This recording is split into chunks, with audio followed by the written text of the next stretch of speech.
Hello dear friend. इस video में हम क्वेश्चन डिस्कस करेंगे एनटीए सीयूईटी फिजिक्स सॉल्यूशन जो कि 5 अगस्त 2022 को हुआ था। And this will be part 2। Question number 11 से 20 वी विल डिस्कस नाउ।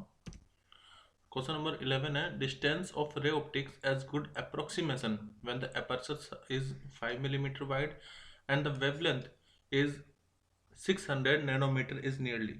तो यहाँ पर हम फाइंड करेंगे फ्रेजनल डिस्टेंस। फ्रेजनल डिस्टेंस का फॉर्मूला होता है ए स्क्वायर अपॉन में लेमडा। ए होता है अपर्चर साइज,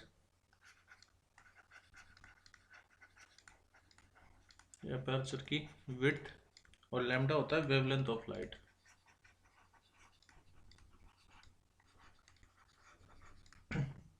तो जेड हमें फाइंड करना है, तो जेड इक्वल टू हो जाएगा 5 इंटू में 10⁻³ क्योंकि मिलीमीटर में है, ऐसा यूनिट में चेंज करना है। और नैनोमीटर में, तो नैनोमीटर को मीटर में चेंज करने के लिए 10⁻⁹। तो जब आप इसको सोल्व करो तो अप्रोक्सीमेटली आएगा 41.67 मीटर। तो एक्चुअली इनमें से कोई भी ऑप्शन ठीक नहीं है, तो इसमें हमें लिखना पड़ेगा नॉट एप्लीकेबल, या बोनस मार्क इसमें मिला होगा सबको। बट मेन चीज़ क्या है, फ्रेसनल डिस्टेंस का फॉर्मूला ए स्क्वायर अपॉन में लेमडा। ए है अपर्चर विड्थ और लेमडा है wavelength of light. Question number 12 है तीन चार्जेस है Q plus Q are placed at the vertices of an equilateral triangle side L। If net electrostatic energy system की zero है तो आपको बताना है Q की वैल्यू कितनी होगी। देखो, अगर कोई दो चार्ज है, लेट से Q1 और Q2, और उनके बीच में सेपरेशन R है, तो फोर्स का फॉर्मूला तो होता है K Q1 Q2 अपॉन में R स्क्वायर। जबकि जो पोटेंशियल एनर्जी है सेम फॉर्मूला है, बस इसमें R आएगा, R स्क्वायर नहीं आता। ठीक, तो हम इसी पोटेंशियल एनर्जी का यहाँ पर फॉर्मूला यूज करेंगे। तो लेट ये पॉइंट ए है, ये पॉइंट बी और ये पॉइंट सी। तो हमें इन तीनों की आपस में interaction energy, total interaction energy मतलब इलेक्ट्रोस्टैटिक एनर्जी फाइंड करनी है, और उसको हम कर देंगे जीरो के इक्वल पुट। तो U total will be equal to, देखो ये देखो कि किस किस के बीच में इंटरेक्शन होगा। तो ए और बी के बीच में इंटरेक्शन होगा, ए और सी के बीच में, और सी और बी के बीच में। तो ये तीन पोटेंशियल एनर्जी हमें फाइंड करनी है।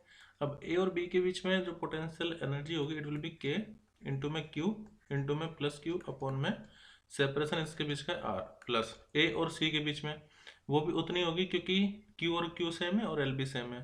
तो के क्यू क्यू अपॉन में एल, प्लस सी और बी के बीच में हो जाएगी के क्यू इंटू क्यू अपॉन में एल। इसको टोटल कितनी है, टोटल एनर्जी है जीरो, तो हम इसको पुट करेंगे जीरो के इक्वल। तो के जो कॉमन है कॉमन निकाल लेते हैं पहले। ये हो जाएगा के क्यू कॉमन मुझे लग रहा है और एल कॉमन है। देखो इसमें क्यू सब में और के अपॉन एल सब में, तो यहाँ से बचेगा क्यू, यहाँ से भी क्यू, और यहाँ से प्लस के Q only. So we can say, देखो ये इधर जा करके ये पूरा तो जीरो हो जाएगा। तो जीरो इक्वल टू किसका आएगा, क्यू प्लस क्यू मतलब 2Q और प्लस क्यू। इसको आप ऐसे भी लिख सकते हैं 2Q equal to minus Q, या फिर कैपिटल Q इक्वल टू हो जाए माइनस के क्यू अपॉन में 2। तो इस सिस्टम की potential energy, net electrostatic potential energy तब जीरो होगी जब Q की वैल्यू माइनस क्यू अपॉन 2 के इक्वल हो। तो हमारा ऑप्शन सही रहेगा सी। नेक्स्ट क्वेश्चन है if the ratio of maximum to minimum resulted intensity in the interference pattern is 25:4, तो आपको बताना है रेशो ऑफ एम्पलीट्यूड कितना होगा। ऐसे क्वेश्चन इस तरह से पूछे जाते थे अब तक कि अगर एम्पलीट्यूड का रेशो ये है तो मैक्सिमम टू मिनिमम इंटेंसिटी का रेशो क्या होगा। इसको थोड़ा सा रिवर्स कर दिया है। इस बार मैक्सिमम टू मिनिमम इंटेंसिटी जो है आई मैक्स अपॉन में I minimum, it is given 25 upon में 4। ये हमें गिवन है, हमें फाइंड करना है A1 upon A2, A1 upon में A2, ये हमें फाइंड करना है। तो देखो इसका जो फॉर्मूला होता है I max to I minimum intensity के टर्म में, वो होता है root I1 plus root I2 upon में रूट I1 माइनस के रूट I2 का होल स्क्वायर। तो देखो इंटेंसिटी और एम्पलीट्यूड, इंटेंसिटी जो होती है वो डायरेक्टली डिपेंड करती है एम्पलीट्यूड के स्क्वायर पर। तो हम ये भी कह सकते हैं कि रूट ऑफ आई किस पर डायरेक्टली डिपेंड करेगा, ए पर। तो रूट आई की जगह पर मैं ए लिख सकता हूँ। So it will be equal to A1 plus A2 upon में A1 माइनस A2। ये फॉर्मूला हो जाएगा एम्पलीट्यूड के टर्म में। अब A1:A2 में निकालना है, और ये किसके बराबर है, I max upon I minimum के, तो मैं इसको किसके बराबर लिख सकता हूँ, 25/4। अब दोनों तरफ स्क्वायर रूट करेंगे तो A1 + A2 अपॉन में A1 - A2, स्क्वायर रूट करने के बाद आपको क्या मिलेगा, इधर मिलेगा 25 का स्क्वायर रूट होता है 5 और 4 का 2। अब इसकी क्रॉस मल्टीप्लाई कर दो तो A1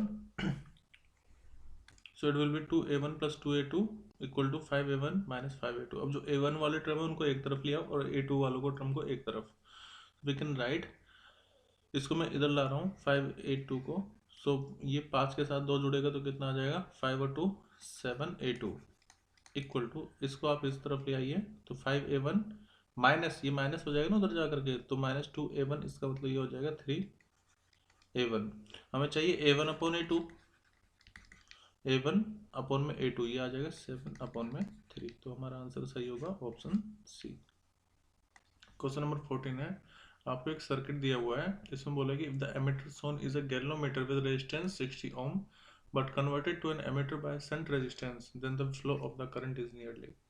तो देखो इसमें हमें कहीं पर भी ना ईएमएफ नहीं दिया, और ईएमएफ नहीं दिया तो हम करंट फाइंड ही नहीं कर पाएंगे। सो ये भी एक नॉट एप्लीकेबल आंसर होगा, यहाँ पर कोई भी आंसर सही नहीं होगा, और इसके लिए बोनस मार्क्स मिलते हैं सबको। EMF of battery is not given, so data is insufficient. Question number 15 है, आपको ये कैपेसिटर दिया हुआ है C0 और 3C0 का, और ये पोटेंशियल V0 से, इसका पोटेंशियल V0 गिवन है। बाद में इसमें डाइलेक्ट्रिक कांस्टेंट K मिला दिया गया है प्लेट, और इसमें जो डाइलेक्ट्रिक मटेरियल लगाया गया है उसका डाइलेक्ट्रिक कांस्टेंट K/2 है। आपको बताना है कि अब नया पोटेंशियल कितना हो जाएगा इनके अक्रॉस। तो मैं मान लेता हूँ इनके अक्रॉस नया पोटेंशियल V है, V हमें फाइंड करना है इन टर्म्स ऑफ V0 और K। देखो पहले मैं कंसेप्ट को बता देता हूँ। जैसे अगर कोई कैपेसिटर है और अगर वो पैरेलल में कनेक्ट है, तो पैरेलल में नेट इक्विवेलेंट कैपेसिटेंस का फॉर्मूला होता है, लेट ये C1 ये C2, तो नेट जो कैपेसिटेंस होता है पैरेलल में वो होता है C1 + C2। डायरेक्टली ऐड करके आप नेट कैपेसिटेंस फाइंड कर सकते हो पैरेलल में। हालांकि सीरीज में होता है तो 1/C1 + 1/C2 करना होता है। तो एक तो ये कंसेप्ट। दूसरा, अगर मान लीजिए आपके पास कोई कैपेसिटर C है और या C0 है, इसमें आपने कोई डाइलेक्ट्रिक मटेरियल इंसर्ट कर दिया है, कोई डाइलेक्ट्रिक स्लैब इंसर्ट कर दी जिसका डाइलेक्ट्रिक कांस्टेंट है K, तो जो नया कैपेसिटेंस हो जाएगा वो पहले वाले के कंपैरिजन में K टाइम्स इंक्रीज हो जाएगा। यानी कि डाई इलेक्ट्रिक स्लैब डालने के बाद कैपेसिटर K टाइम्स इंक्रीज हो जाता है। दूसरा, एक और कंसेप्ट मैं यूज करूंगा, एक फॉर्मूला होता है Q = CV। तो इन सबको ध्यान में रखते हुए वो क्वेश्चन को सोल्व करते हैं। देखो यहाँ पर पोटेंशियल कितना है V0 और यहाँ पर पोटेंशियल V है। एक्चुअली इसमें एक चीज़ कांस्टेंट रहेगी, जो ये सब प्रोसेस आप करो, चार्ज कहीं बाहर से आएगा नहीं, तो चार्ज इन दोनों में सेम रहेगा। तो मैं क्या करूँगा, फर्स्ट केस में चार्ज निकालूंगा Q, दैट ये फर्स्ट केस में जो चार्ज है Q it will be equal to C, जितना भी नेट कैपेसिटेंस है इनटू में पोटेंशियल कितना है यहाँ पर V0। अब मैंने आपको बताया कि जब दो कैपेसिटेंस पैरेलल में है तो डायरेक्टली C1 + C2 करना है। तो यहाँ पर नेट कैपेसिटेंस कितना, एक है C0 और एक है 3C0, तो C नेट कितना हो जाएगा, C0 मतलब C इक्विवेलेंट कितना हो जाएगा, C0 प्लस में 3C0, और यहाँ पर आ जाएगा V0। इसका मतलब Q = आ गया C0 + 3C0 कितना हो जाएगा, 4 टाइम्स C0 इनटू में V0। अब इस केस पर आ जाते हैं, यहाँ पर चार्ज उतना ही रहेगा क्योंकि चार्ज कहीं से बाहर से सप्लाई हो नहीं रहा है, कैपेसिटेंस के टाइम्स इंक्रीज हो जाएगा। तो ये वाला जो कैपेसिटर है ऊपर वाला जो पहले C0 था वो अब कितना हो जाएगा, ये हो जाएगा KC0, और जो पहले 3C0 था वो अब कितना हो जाएगा, वो हो जाएगा K/2 इनटू में 3C0, क्योंकि मैंने आपको बताया था जो भी K उतना टाइम्स इंक्रीज हो जाता है कैपेसिटेंस। तो नीचे वाला 3C0 हो जाएगा अब K/2 3C0, और ऊपर वाला हो जाएगा KC0। तो अब नेट इक्विवेलेंट मतलब ये फॉर्मूला में लगाऊंगा C नेट इनटू में नेट पोटेंशियल मैंने V माना है। C नेट कितना हो जाए, दोनों को ऐड कर दो डायरेक्टली, यानी कि KC0 में हम ऐड करेंगे K/2 इनटू में 3C0 और नया पोटेंशियल इनटू में V। तो इसको आप क्या लिख सकते हैं, देखो ये 3C0 तो कॉमन है, तो यहाँ पर 3/2 + 1 यानी कि ये आ जाएगा 5/2 KC0 इनटू में V। अब इन दोनों को हम इक्वल पुट करेंगे क्योंकि ये दोनों चार्ज के इक्वल है, तो ये फर्स्ट इक्वेशन मान लेते हैं और इसको सेकंड इक्वेशन मानते हैं। तो put 1 and equation 1 equal to equation 2, तो हमें मिलेगा 4 C naught V naught equal to 5/2 A C naught into में बी। देखो सी नोट से सी नोट कैंसिल कर देते हैं, ये 4 2 के साथ मल्टीप्लाई होगा, 8 हो जाएगा और 5 को नीचे लाओ और यहाँ पर के को भी नीचे ले आते हैं और ऊपर क्या है वी नोट, तो ये हमारा आएगा नया potential 8/5 of V naught upon K, यानी कि ऑप्शन सी सही रहेगा। क्वेश्चन नंबर 16 है, in an intrinsic semiconductor 5 × 10⁻28 atoms per metre cube, it is doped by 0.01 part per million concentration of arsenic. If Ni is given 1.5 10⁻16, then the number of holes आपको बताने कितने होंगे। देखो एक equation होती है इंट्रिंसिक सेमीकंडक्टर के लिए, वो होती है number density of electron into में number density of hole equal होता है इंट्रिंसिक डेंसिटी कितनी है उसके स्क्वायर पर। तो हमें NH निकालना है, number of hole density, so it will be equal to Ni का स्क्वायर अपॉन में Ne। अब हमें गिवन क्या क्या है, हमें Ni तो गिवन है जो कि ये 1.5 × 10⁻16 पर मीटर क्यूब होना चाहिए, तो इसको m⁻³ मैंने लिख दिया है। हमें ना Ne नहीं गिवन है, तो हम पहले Ne फाइंड करेंगे। तो यहाँ पर बोला है कि 0.01 पार्ट पर मिलियन को डोप किया जा रहा है, so we can write 0.01 atom of Si out of 10⁻6 atom, यानी कि 1 पार्ट पर मिलियन। तो इन 5 × 10⁻28 एटम में कितने नंबर ऑफ डोप्ड होंगे, तो हमने क्या करा 5 × 10⁻8 को डिवाइड कर दे, पर मिलियन है तो 10⁻6 और कितने एटम हम ऐड करवा रहे हैं 0.01, तो ये इसको सोल्व करेंगे तो आएगा 5 × 10⁻20। तो एक जो एटम है आर्सेनिक का वो एक एक्सेस इलेक्ट्रॉन को क्रिएट करेगा, तो हम कह सकते हैं जो नंबर ऑफ एक्सेस इलेक्ट्रॉन होंगे यानी कि Ne, it will be equal to 5 × 10⁻20।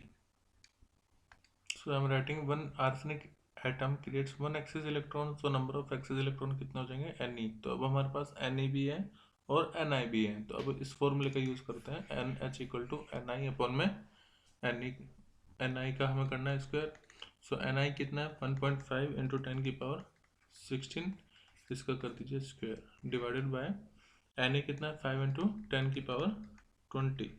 तो जब आप इसको सोल्व करेंगे तो डेंसिटी आएगी 4.5 × 10⁻11 पर मीटर क्यूब, तो इस हिसाब से हमारा ऑप्शन डी सही रहेगा।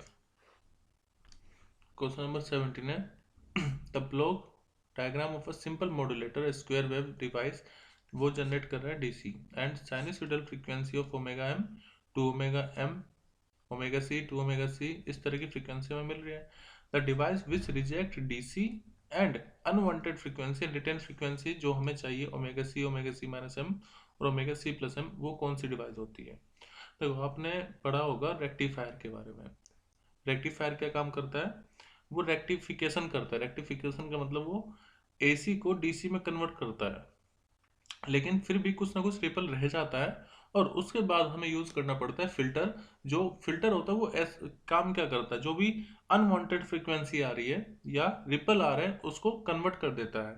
तो यहाँ पर हम यूज करेंगे बैंड पास फिल्टर, मतलब ये जो डिवाइस है ये कौन सी होगी, बैंड पास फिल्टर की। The device which reject DC and unwanted frequency and retain the frequency, जो हमें गिवन है जो रखनी है, it will be band pass filter. Next question है, an expression for the frequency. देखो फ्रीक्वेंसी पूछा गया है ऑफ रिवॉल्यूशन ऑफ इलेक्ट्रॉन इन Bohr's orbit.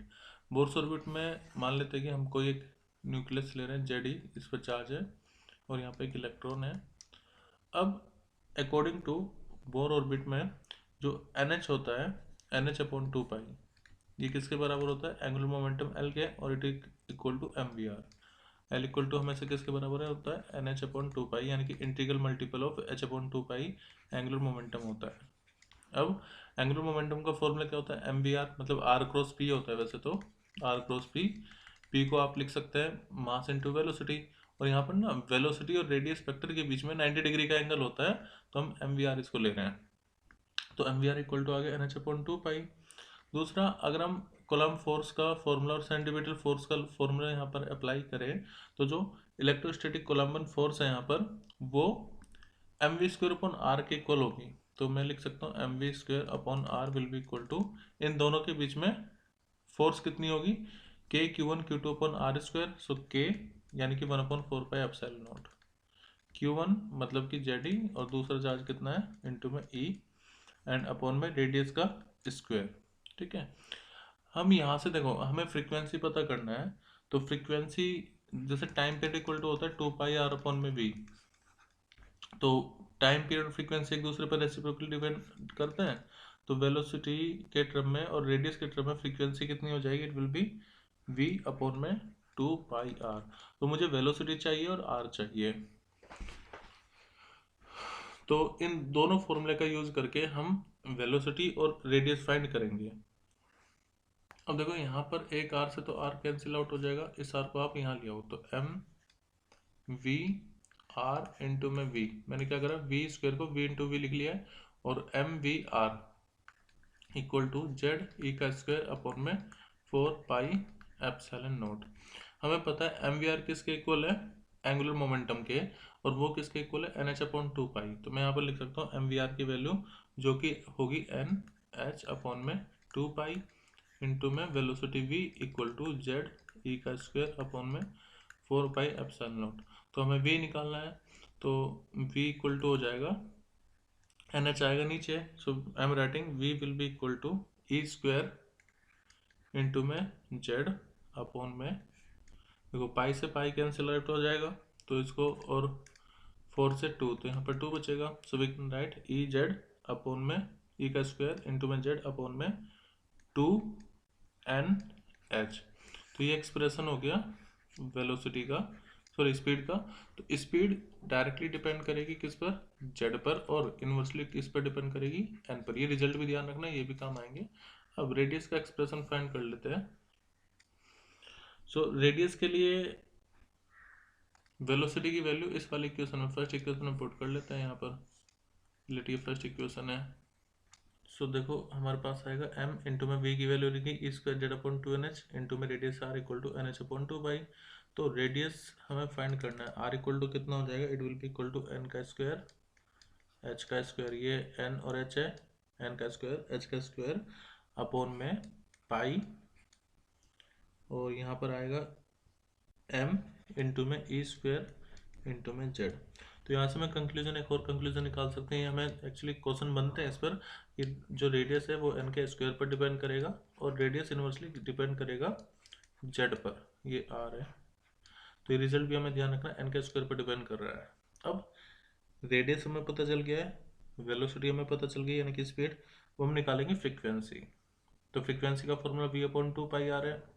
So F will be equal to v की वैल्यू और r की वैल्यू पुट करेंगे, v अपॉन r की वैल्यू पुट कर लो, 1/2 पाई तो है, v की value E square Z upon में 2NH। ठीक है, और रेडियस r की वैल्यू कितनी, 1 अपॉन में r की value n square h square upon में पाई m ई का स्क्वायर इंटू में जेड। देखो यहाँ पर n इंटू एन स्क्वायर, तो n की क्यूब हो जाएगा, h की क्यूब आएगा, तो एक्सप्रेशन आएगा एम ए की पावर 4 जेड स्क्वायर अपन में 4 एप्सिलॉन नॉट का स्क्वायर एच की क्यूब एन की क्यूब। तो फ्रीक्वेंसी 1 अपॉन एन की क्यूब पर डिपेंड करेगी, ये रिलेशन हम ध्यान रखेंगे, फ्रीक्वेंसी 1 अपॉन एन की क्यूब पर डिपेंड करेगी, और फ्रीक्वेंसी डायरेक्टली डिपेंड करेगी जेड के स्क्वायर पर।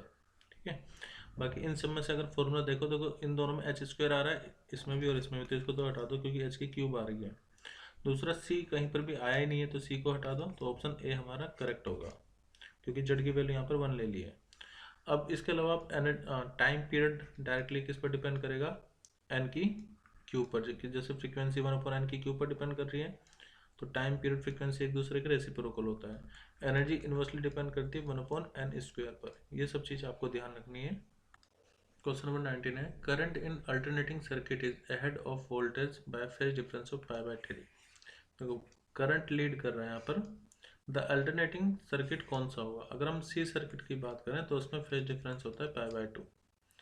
ठीक है, और करंट लीड करता है। एल सर्किट की बात करें तो उसमें फेज डिफरेंस π/2 है, लेकिन वोल्टेज लीड करता है। एल आर सर्किट अगर हम LR सर्किट की बात करें तो इसमें जो फेज डिफरेंस होता है मतलब 10 फाई, वो हम XL/R से निकाल सकते हैं। एक्चुअली इसमें वोल्टेज लीड करता है और LC सर्किट में दोनों होते हैं आउट ऑफ फेज। तो इस हिसाब से यहाँ पर कोई भी ऑप्शन सही नहीं है। एक्चुअली करंट लीड करेगा π/3 से इन RC सर्किट। RC सर्किट यहाँ पर है ही नहीं, तो इसलिए हम कहेंगे नॉट एप्लीकेबल आंसर। इसमें भी बोनस मार्क्स मिले होंगे सबको। So we can say none of the above is correct. Question number 20 बहुत स्पेशल क्वेश्चन और बहुत डिफरेंट क्वेश्चन भी है। A particle moves in a closed orbit around the origin due to a force which is directed toward the origin. हमें नहीं पता अभी इसका पाथ कैसा है, लेकिन इस पर जो पार्टिकल पर जो फोर्स रिलेटिव मूव कर रहा है, तो इस पर फोर्स लग रही है सेंटर की तरफ toward the origin. The de Broglie wavelength of the particle varies cyclically between two value. अब ये कह रहा है कि जो इसकी डी ब्रोगली वेवलेंथ है वो चेंज हो रही है और λ1 जो है वो ग्रेटर है λ2 से। द करेक्ट स्टेटमेंट आपको बतानी है कितनी होगी। पहले मैं आपको लैम्डा का फॉर्मूला बता देता हूँ। लैम्डा इक्वल टू आपने पढ़ा होगा H/P यानी कि मोमेंटम, और H इक्वल टू कितना होता है, मतलब P कितना होता है, मास इनटू में वेलोसिटी। और देखो जब ये सर्कुलर ऑर्बिट में इलिप्टिकल ऑर्बिट में मूव कर रहा होगा तो इसमें एंगुलर मोमेंटम होगा जो कि कांस्टेंट रहेगा, क्योंकि एंगुलर मोमेंटम कांस्टेंट इसलिए रहेगा बाहर से कोई फोर्स नहीं लगेगी। तो हम कह सकते हैं L इक्वल टू कितना होगा, MVR NH/2 के इक्वल होता है। इससे पहले भी मैंने आपको बताया था। यहाँ से अगर मैं MV की वैल्यू निकालूं तो MV कितना हो जाएगा, NH/2πr। ये अभी पता लगेगा मैं क्यों कर रहा हूँ। तो लैम्डा इक्वल टू कितना हो जाएगा, MV की वैल्यू होगी NH/2πr। तो lambda equal to H/NH/2πr। H से H कैंसिल कर सकते हैं, लैम्डा इक्वल टू 2πr/n आ जाएगा। एन कोई भी ऑर्बिट हो सकती है, एन मतलब एजिमेट्रिकल, एन प्रिंसिपल क्वांटम नंबर है। तो लैम्डा जो है वो डायरेक्टली किस पर डिपेंड कर रहा है, आर पर। आर मतलब जो भी रेडियस होगा, जो भी मेन रेडियस होगा उस सर्कुलर या इलिप्टिकल ऑर्बिट का। बट सिंस यहाँ पर आप ये देखिए कि वेवलेंथ चेंज हो रही है, वेवलेंथ चेंज हो रही है, इसका मतलब ये है कि आर भी चेंज हो रहा होगा। बट एक बात तो क्लियर है कि आर जिसका ज्यादा होगा उसकी वेवलेंथ ज्यादा होगी। ठीक है, अब देखो λ1 is greater than λ2। Since λ1 greater है λ2 से, तो R1 ग्रेटर होगा R2 से। ये कह सकते हैं हम। इसका मतलब ये हुआ कि जब वेवलेंथ λ1 है तब पार्टिकल ओरिजिन से ज़्यादा दूरी पर है, क्योंकि इसका R ज़्यादा है, उसका डिस्टेंस ज़्यादा होगा। और जब वेवलेंथ λ2 है तो उसका जो R है वो कम होगा। अब ऑप्शन पे चलते हैं। पहला है the particle could be moving in circular orbit with the origin at the centre. देखो सर्कुलर ऑर्बिट हम कह नहीं सकते, इसलिए क्योंकि क्योंकि यहाँ पर वेवलेंथ डिफरेंट है और वेवलेंथ रेडियस पर डिपेंड कर रही है या मेन रेडियस पर डिपेंड कर रही है, तो सर्कुलर तो होगा नहीं। सर्कुलर अगर होता तो डिस्टेंस या रेडियस थोड़ी ना चेंज होता। तो एक स्टेटमेंट को मैं इग्नोर कर रहा हूँ, मतलब कैंसिल कर रहा हूँ। ऑप्शन बी या statement B, the particle could be moving in elliptical orbit with the origin at its focus. ये मैं कह सकता हूँ क्योंकि आपने देखा होगा इलिप्स कुछ इस तरह का होता है, कहीं पर ये जो डिस्टेंस है वो बड़ा होता है, लार्ज होता है, और कहीं पर स्मॉल होता है। तो इलिप्स हो सकता है क्योंकि वेवलेंथ वेरी करी, और वेवलेंथ इसलिए वेरी करी क्योंकि मीन डिस्टेंस चेंज हो रहा है। तो ऑप्शन बी सही है। C, when the de Broglie wavelength is λ1 the particle is nearer to the origin when the its value is λ2। देखो मैंने बताया था λ1 ग्रेटर है, λ1 ग्रेटर होगा तो उसका रेडियस या डिस्टेंस भी ग्रेटर होगा। लेकिन अगर रेडियस ग्रेटर होगा इसका मतलब वो दूर है ना, पास तो नहीं होगा। इसमें बोला है कि नियर होगा, तो ये स्टेटमेंट गलत है क्योंकि पास नहीं, λ1 जब होगा जब वो दूर होगा। Second, when the de Broglie wavelength is λ2 the particle is nearer। देखो सिंस λ2 λ1 से कम है और वहां पर हमने देखा रेडियस या मेन डिस्टेंस भी तो कम है, तो ये मैं कह सकता हूँ कि जब वेवलेंथ λ2 है पार्टिकल ज़्यादा पास होगा ओरिजिन के। इसका मतलब मैं दो लोकेशन अगर सेलेक्ट करूँ अपने हिसाब से, तो लेट ए लोकेशन ये बी, यहाँ पर डिस्टेंस कम है तो ये हो जाएगा R2, यहाँ पर वेवलेंथ है λ2। यहाँ पर डिस्टेंस ज़्यादा है लेट R1, तो यहाँ पर वेवलेंथ हो जाएगा λ1। तो पार्टिकल नियर कब होगा, जब वो इस पॉइंट पर होगा जब उसकी वेवलेंथ λ2 होगी और रेडियस उसका या मीन डिस्टेंस उसका r2 रहेगा। तो when the de Broglie wavelength is λ2 the particle is nearer to the origin. Of course हम देख भी पा रहे हैं फिगर से, तो स्टेटमेंट डी भी सही है, बी भी सही है। इस हिसाब से हमारा आंसर बनेगा बी और डी, यानी कि ऑप्शन बी।